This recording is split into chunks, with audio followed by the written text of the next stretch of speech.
Hey, what's up everybody? Welcome back. Brandon again. Today I want to talk about the Rogue Monster Landmine 2.0. Key term being there, talk about it. I'm not going to really consider this a review. It's going to give you my thoughts and feels on it, and a lot of these things are going to depend on your own personal preference, but quite honestly, I feel like this is the best landmine attachment that you can get for 1-inch racks, but that doesn't really matter to most at the end of the day.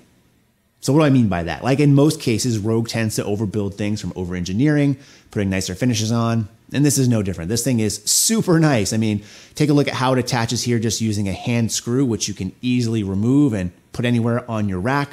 The thing itself is knurled in a couple of places, which is a really nice feature. It has aluminum pieces certain places. It has 2 bronze bushings in it.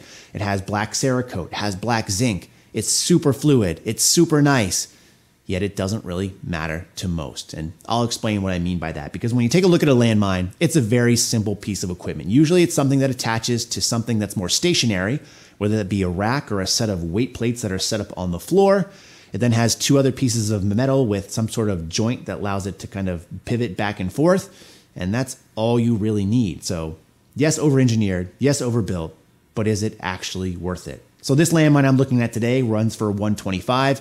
If you own a Rogue rack, I think it's your best and also probably only option for the most part. I say that because if you're buying Rogue, you traditionally like to stay within your own ecosystem, meaning that you're not going to put on Sorinex attachments, Titan attachments, Rep Fitness attachments. Well, you definitely can. I just find the majority of people tend not to do that.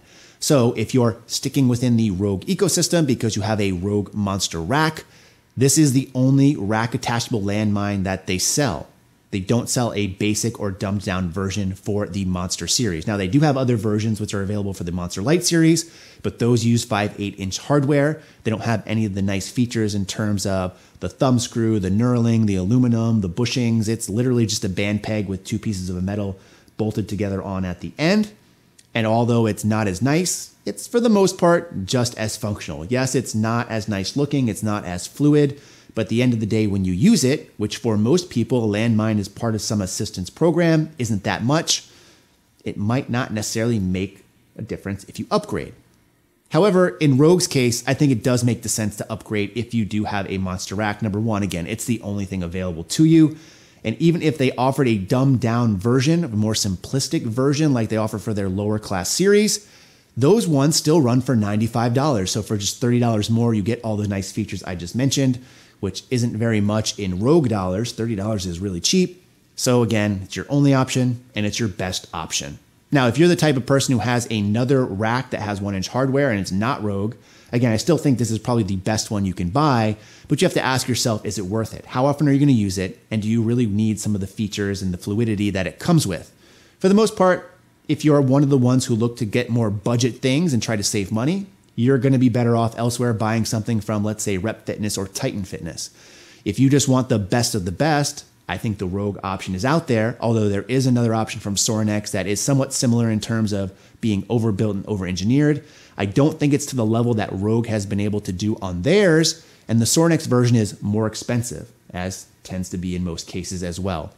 So there is a Sorinex brand out there, and the only real reason I could think of anyone getting that is if you're already outfitting a facility with Sorinex or you have a Sorinex rack already, and again, you want to stay in that ecosystem. That would probably be my only really suggestion to get the Sorinex version. But otherwise, if you want the best landmine attachment for 1-inch racks, the Rogue version is it.